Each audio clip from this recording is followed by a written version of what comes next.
Thank you for watching QTV with the news. My name is Diana SUMBWE. We take a look at our top stories. Higher Education Minister Honorable Dr. Brian Mushimba has announced that the Copperbelt University CBU will reopen on 19th August 2019. Zitukule Consortium has given President Edgar Lungu a 14 days ultimatum to institute a commission of inquiry on the matter involving 48 houses believed to be linked to corrupt activities. And the Ministry of Fisheries and Livestock has secured about 12 million kwacha for conducting a restocking exercise of goats in Mazabuka area. And now the news in detail. Higher Education Minister Honorable Dr. Brian Mushimba has announced that the Copperbelt University CBU will reopen on 19th August 2019. Speaking during a press briefing in Osaka, Dr. Mushimba has further cautioned students to ensure that they do not abuse this gesture offered by government and avoid being riotous. Dr. Mushimba has also announced that the students who were expelled have been put on suspension and that the government has lifted the suspension on students who were put on suspension with immediate effect. Dr. Mushimba indicated that the government will continue to improve security standards at the institution in order to bring sanity at the higher learning institution. He also appealed to parents to ensure that before the university is reopened, they talk to their children and avoid riotous behavior as this causes the closure of the university. As government, we have an open door policy. We engage, we dialogue, and we want to build on that to make sure that even in our individual ministries, in our individual capacities as ministers, that dialogue continues. I'm coming from the Ministry of Transport and Communication before the reshuffle. Many of you that I've interacted with, you actually have called me directly. You've come to my office and engaged. There's very little red tape or bureaucracy around my office, because I build on the fact that government wants to be responsive to the people, that government wants to listen to the cries of the people, and government wants to be close to the people. It's in our party manifesto as a PF and the ruling party, and it's also in the guidelines that we ascribe to. So that engagement and dialogue platforms will be created. We'll put concerted efforts into that. And as I am settling in the ministry, I've already asked the PS in the ministry, PS Sakala, to make sure that these dialoguing and platforms of open door policy be accelerated. I'm availed to the students, to the unions, to the university administration, so that we start the conversation of. Health Minister Chitalo Chufya has disclosed that Zambia currently has between 339,000 and 746,000 blind people, with a prevalence rate ranging from 2.2 in Southern Province to 4.4% in Muchinga Province. And a team of eye specialists from China is soon expected to visit Zambia to carry out free cataract surgery on over 300 patients. Speaking when the Ministry of Health signed several memorandums of understandings between Zambia and China to strengthen collaboration in the health sector, Dr. Chitalo Chufya says cataracts accounts for 55% of the total cases of blindness in the country. The minister says one of the memorandums signed aims to support Zambia with experts and equipment for cataract eye surgery, which will provide for screening of 600 cataract patients across the country, as well as academic exchanges and lecturers of ophthalmology. Other memorandums of understanding signed include an agreement on frontier health quarantine to prevent cross-border transmission of infectious diseases, and another aimed at strengthening malaria programs in Zambia. The prevalence of blindness in Zambia today is 2.2% to 4.4%. If you look at Southern Province, they're around 2.2%. If you look at Muchinga, it's about 4.4%. So blindness ranges from 339,000 to 746,000 out of the population of 17 million people. 现在在我们赞比亚，失明的人数是占的比例是占到人口的22.2%到4.4%，失明的。 Now, the major causes of blindness, Your Excellency, you may wish to know, is cataract, glaucoma, corneopacity, diabetic retinopathy, refractive errors. But since what we are signing here today has to do with cataract, I wish to know that the commonest cause of blindness is cataract. It accounts for 55% of the cases of blindness.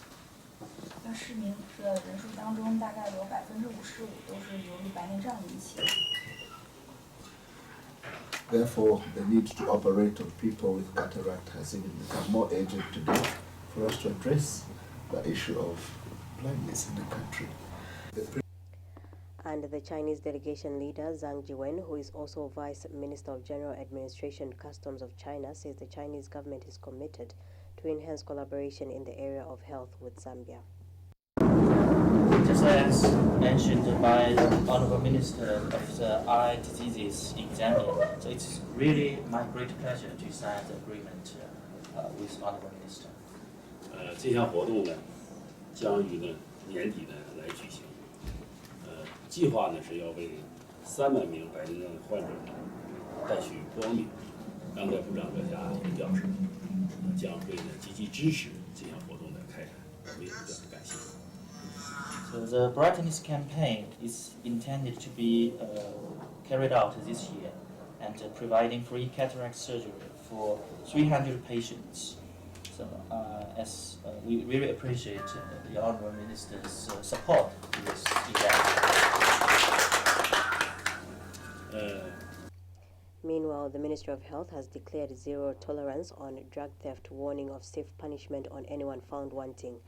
Speaking when he officiated at the National Planning Launch for 2020 to 2022 Medium-Term Expenditures Frame and launch of the Monitoring and Evaluation Framework for the National Health Strategic Plan 2017 to 2020, Health Minister Dr. Chisalu Chulufya says all health facilities should tighten security to avert drug theft and pilferage.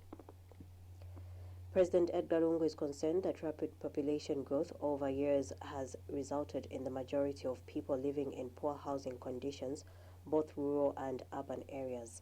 Speaking in Mungule Chiefdom of Chibombo District in Central Province, when he launched the SUMBWE Buy a Brick campaign, a public-private partnership project aimed at constructing 1,000 houses for poor and vulnerable communities throughout the country, President Lungu expressed confidence that citizens across the country will fully support the initiative in their district. President Edgar Lungu says his government recognizes housing development in both rural and urban areas as a means of reducing developmental inequalities and increasing access to decent housing for all. The head of state says it is for this reason that 2 strategies have been included in the 7th National Development Plan aimed at improving access to decent housing. Mr. Lungu says as a pro-poor government, provision of decent housing for the poor and vulnerable members of society remains a priority. Speaking earlier, Housing and Infrastructure Development Minister Vincent Mwale disclosed that the ministry has finalized the reviewing of the 1996 National Housing Policy, which he said he will be presenting to Cabinet for consideration this quarter. And speaking at the same function, Stanbic Bank Chief Executive Officer Lina Gabaron thanked Mr. Lungu for allowing the bank to partner with his government in the project and according him the position of patron of the campaign. Mr. Gabaron pledged his bank's support to any government program and policy that is aimed at benefiting the living standards of people in communities. Zitukule Consortium has given President Edgar Lungu a 14 days ultimatum to either give direction or institute a commission of inquiry on the matter involving 48 houses believed to be linked to corrupt activities. Recently, the Anti-Corruption Commission ACC closed the case against the Ministry of Finance official who allegedly owned 48 housing units recently forfeited to the state for lack of evidence linking the official to the said properties, and therefore the matter could not be taken to court. Zitukule Consortium Executive Director Nicholas Piri has charged that the President continued silence in this matter will entail that government under his leadership condones corruption. Mr. Piri feels that the head of state should show the same concern in this matter as he did with electric poles that was cut down in Chief Mapanza's area, stating that the 48 housing units issue has more seriousness as it is a clear case of plunder of resources. The decision by the ACC not to proceed with the case raises more questions. What do the records at the commission definition of land show as the owner of that land where the housing units are located? What do the records at the Lusaka City Council show? Who was receiving rentals in respect of those housing units? Who contracted the contractors, and who was the contractor who put up those 48 housing units? I think these are some of the very disturbing questions that cannot be allowed to be swept under the carpet. And I want to call upon President Lungu to give a clear direction on this matter, or better still, institute a commission of inquiry so that we know who this anonymous owner of the 48 housing units, which definitely not fall from heaven, is. And we are giving, as SUMBWE Consortium, the President, 14 days, effect 1st August, in which to either respond to give direction to this issue or... The Ministry of Fisheries and Livestock has secured about 12 million kwacha for conducting a restocking exercise of goats in Mazabuka area. Livestock and Fisheries Minister Professor Nkanduluo said this in response to a follow-up question from Mbala Patriotic Front Member of Parliament Mwalimu Simfukwe, who wanted to know if Zambia would manage to supply Saudi Arabia with 1 million goats if it required annually, considering that Zambia has about 3,583,696 goats. This was after the minister rendered a ministerial statement on the 2017-2018 livestock and agriculture census. Professor Luo says her ministry will conduct an artificial insemination exercise on goats to hasten their multiplication in the country. She says according to the 2017-2018 census, the country recorded a total of 3,583,696 goats, which fall below the expected number of goats expected to be exported in the Saudi Arabia deal. Professor Luo says with the restocking exercise being conducted, the country will soon grow the numbers of goats in the country to meet the expected number of goats required for the Saudi Arabia deal, with enough remaining in the country. Prime Minister, your predecessor secured a very lucrative deal for export of goats to Saudi Arabia, 1 million goats per year. And I think that was a lot of commitments to the Saudi Arabians. Now, in view of the numbers that you have presented to Parliament of 3 million goats, would you say that that commitment can still be fulfilled, since the offtake is likely to be less than 30% of 3 million, and some of them we need to consume them immediately? That in fact, we did secure this very exciting deal. And we're also conscious, Mr. Speaker, at the time, that we didn't have enough numbers to achieve the required numbers for this deal to be successful. As a result, Mr. Speaker, we started a very aggressive restocking exercise. And right in Mazabuka, Mr. Speaker, the nitrogen plant is going to work round the clock for artificial insemination so that we can increase the numbers quickly, so that we achieve the numbers that we need to start exporting to Saudi Arabia. We have about... Government says it will soon start restocking Rusungu National Park with animals in a bid to increase tourism in the northern circuit of the country. And government, through the Ministry of Tourism and Arts, has also announced plans to revamp Ntumba Chushi Heritage Site in Luapula Province. Tourism and Arts Minister Ronald Chitotela says the move is aimed at aiding the exposure of the northern circuit to tourists, both local and international, as well as preserving the country's history and heritage. Mr. Chitotela says the northern part of the country has many tourist destinations that can increase the number of tourists visiting once given the much-needed exposure. Meanwhile, the minister has also called on district commissioners to engage elderly people in all the districts that worked with Dr. Kaunda at all the heritage sites to assist in documenting information regarding the history of the site and the country. Mr. Chitotela says the information documented will be put in the information centers at the sites for the benefit of the tourists, both local and international, to assist them in appreciating where the country has come from. If you've seen the rundown of the history and the structures that we are relating to Dr. Kenneth Kaunda, as we embark on the revamping of all the tourist sites in Zambia, it is important important for us to preserve history. And we have ordered people that work with Kaunda in various provinces and districts. That's why I'm calling upon the permanent secretaries in all the provinces, the district commissioners in all the districts of Zambia, to engage people that work with Dr. Kenneth Kaunda on all these heritage sites to document history, so that when we create the information centers in all these other tourist centers, when the tourists visit, both local and international, they should be able to appreciate the history from where we are coming from. So it is important for us to preserve history for the future generation and for the good of this country. As you may be aware, a country without history is a dead nation, so we need to preserve.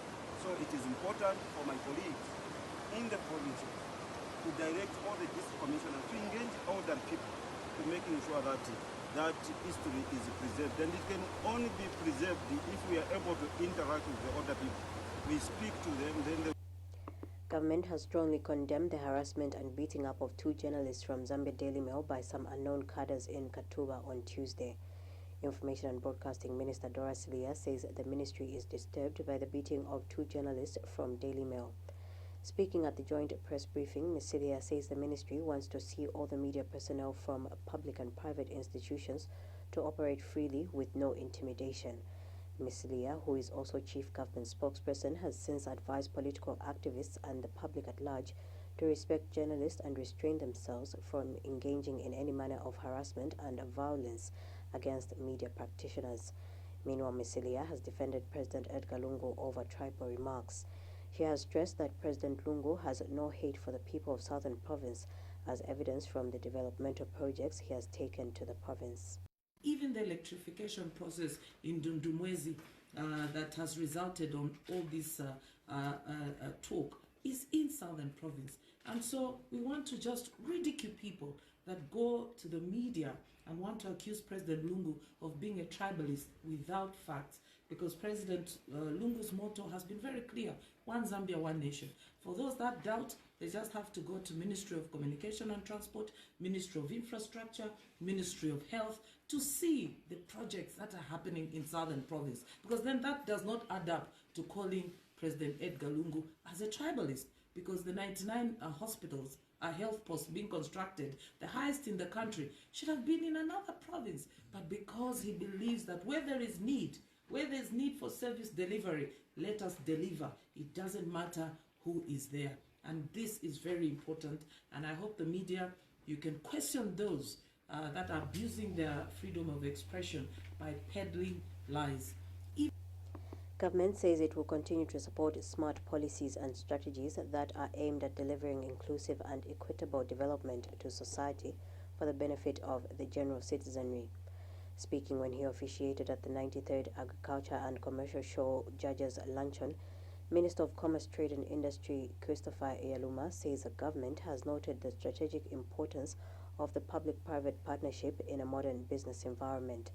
Mr. Eyaluma says embracing industrial development can be accelerated by adopting appropriate modern technology and ensuring coordinated development of the primary, secondary and tertiary industry, thereby contributing to wealth and job creation. Therefore, this interaction we are having this afternoon is very important and reflects our broad-based strong partnership between public and private sector players, exhilarated by a common spirit which is desirous of stimulating growth of our economy.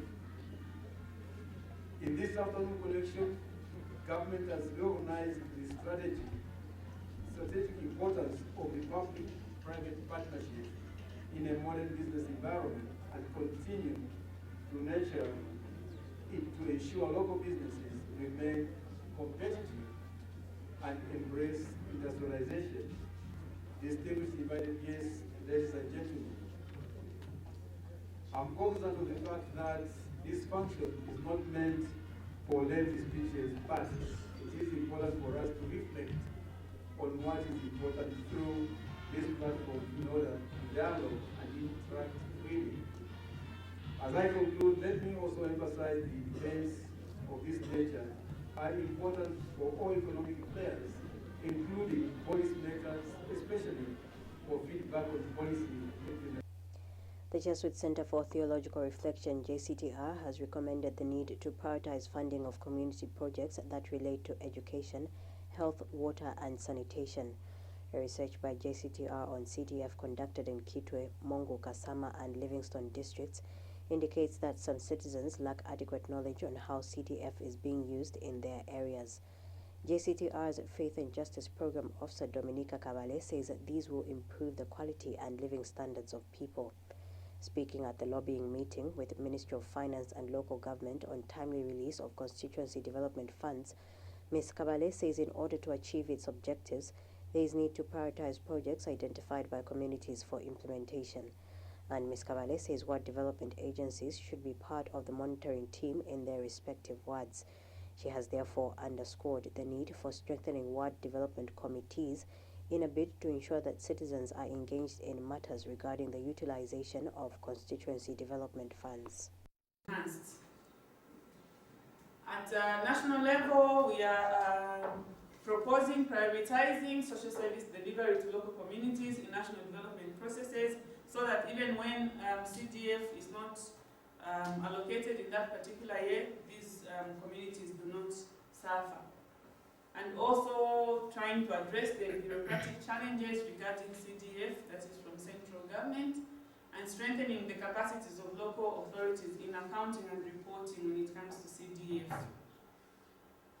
We are also proposing strengthening the systems of accountability and use of CDF and making all these reports and information readily available and accessible by all the stakeholders. And this calls for capacity building of local authorities. And lastly but not the least, we are proposing that cases of abuse and misappropriation, even misapplication that we found regarding. First Lady Esther Lungu has called on women in the country to remain united and work together and be examples to the younger girls that are growing up. Speaking when she officiated at a mentorship program for 600 girls in showgrounds, Mrs. Lungu says there is need for civil society organizations and the women at large to work together in helping the young girls in the country. She has also encouraged the girls and boys to think positively, act positively, and aspire to succeed in life so that they can also inspire others. Mrs. Lungu has commended the Show Society for the initiative in bringing 600 girls together. She has further added that the theme for the 93rd Agriculture and Commercial Show, which is embracing industrial development, is best fit for grooming young people into future leaders as well as develop the country into a prosperous industrial nation. Let me therefore encourage you to use your time at this show productively and to remain focused. Ladies and gentlemen, let me take this opportunity to share with you that through the Esther Foundation Trust, we encourage organizations to formulate projects that will attract, inspire, and encourage the girl child to actively play a role in issues of development that benefit our communities and the nation at large. I believe that once these girls learn something positive and implement newly acquired ideas in their respective communities, they will in turn become role models to their peers and those that are younger than they are. I have been informed that mass movement is one of the main disciplines that visually contributes to the successful performance of this annual event. Speaking at the same event, Show Society President Caroline Sirwamba says the society still needs more support in the cause to help young girls, as it helps many girls stay away from negative vices such as drug and alcohol abuse. She has since reaffirmed the society's commitment to continue supporting the establishment of majorette skills in the country. We are therefore optimistic that your special talk to the youth today will undoubtedly impact positive knowledge and appropriate skills to help them make right choices in life and grow into responsible adults and become better role models in their respective communities. It goes without saying that a child that is equipped with And Zambia's female boxer Catherine Perry has encouraged the young girls to always prioritize education, as this will help them achieve many things in life.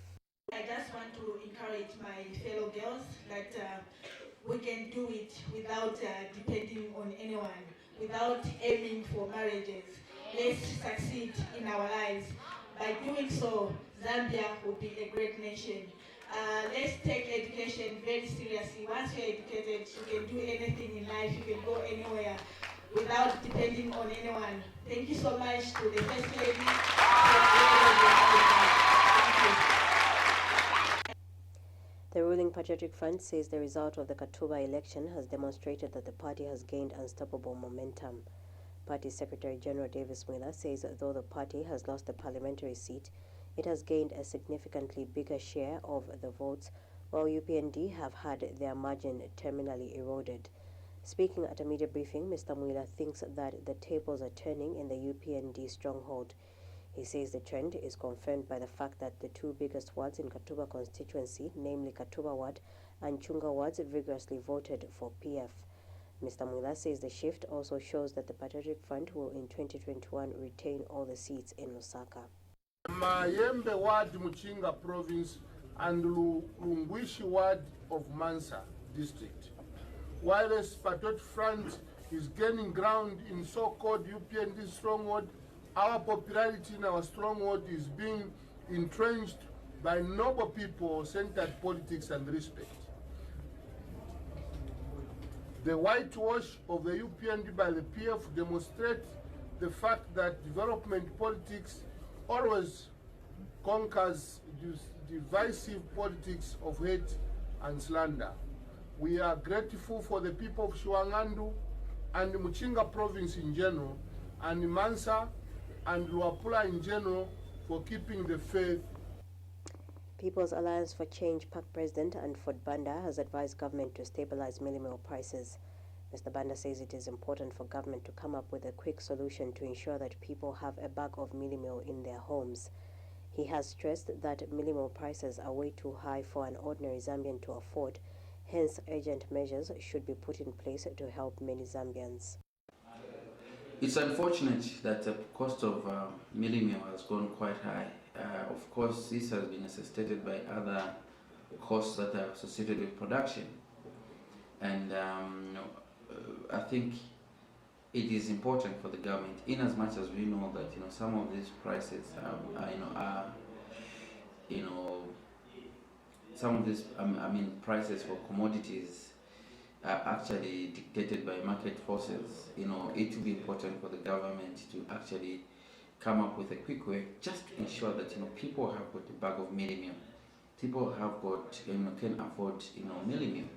To start with, this MPF government that we have today, when they came into power, the cost of mealie meal was far less, even far less than half what it is today.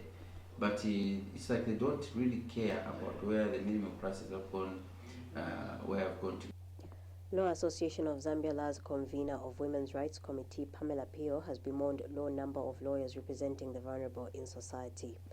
Ms. Pio says this is because many people in the community, especially the vulnerable, are not able to afford lawyers.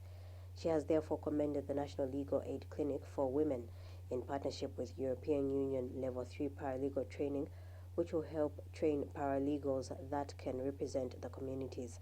Ms. Pio adds that paralegals have over the years become the place to go for legal advice and conflict resolution at community level. Hence, the training will help many people in the communities. As law, you need to be able to clearly understand what the law provides and be able to research and find law where you can find it within the various statutes and legal acts that the Zambian government has. So with the view of this, all of this can be able to understand basic things in terms of legal requirements and be able to advise the community and not mislead community, and that's why we're having the training. We don't want anyone giving legal advice when they don't clearly understand what the provisions of the law are. The main problem or challenges that we have in Zambia is we have a limited number of lawyers who can be able to meet the needs of the various communities. especially the vulnerable people. Legal fees are very expensive, so most of the vulnerable women and children, as well as ordinary people, cannot afford to pay or engage a lawyer when they do need legal services. So this will meet that requirement of providing legal advice and also to meet the needs of ensuring that people have access. The Church of God Zambia has warned its members to be aware of some unscrupulous people who are going around the country with information that is intended to confuse its members. Church of God Zambia newly elected National Overseer Bishop Duncan Boma has clarified that the Church of God Zambia is a separate denomination from Church of God World Missions. He says this is after the High Court's ruling of 12 September 2018. Bishop Mboma says the High Court clearly stated that there are two separate entities, which is Church of God World Missions and Church of God Zambia. He has told Q News in a walk-in interview that the Church of God Zambia has not changed its name since 1991 as purported by some people. Bishop Mboma has emphasized that the name Church of God Zambia is not registered at Patents and Companies Registration Agency PACRA, stressing that what is registered there is a symbol belonging to Church of God World Mission. In view of the above, my office wishes to state in no uncertain terms, very clearly and categorically, that Church of God Zambia is not Church of God World Missions. If anyone has problem with these two names, let them go to the High Court and seek further clarification on the ruling. We all know that there is no letter or communication that can annul the ruling of the court unless by the higher courts. My appeal, therefore, to our members of the Church of God Zambia, whose leadership was elected on 29 June 2019 at OYDC, is that they should not panic because of rumor mongers. We are here to preach the gospel. But Church of God World Mission National Overseer Bishop Joseph Ndashe has accused Church of God Zambia of using its documents and registration number in order to confuse the nation. Church of God Zambia, and we want to stay in our buildings. Yes, when people have a conflict, they fail to resolve them. They run to court. And when the courts make a decision, it is well expected that we all have to abide with the ruling, because this is the place where people go for amicable solution of their matter. So themselves went, they lost, and they still argue with the ruling of the courts where they ran to. And if people can't respect the law and they take their laws in their own hands, the country will not be governable and it will be chaos. I therefore... To end the news, we recap on stories making headlines. Higher Education Minister Honorable Dr. Brian Mushimba has announced that the Copperbelt University CBU will open on 19th August 2019. Zitukule Consortium has given President Edgar Lungu a 14 days ultimatum to institute a commission of inquiry on the matter involving 48 houses believed to be linked to corrupt activities. And the Ministry of Fisheries and Livestock has secured about 12 million kwacha for conducting a restocking exercise of goats in Mazabuka area. On that note, we end the news. Thank you for watching.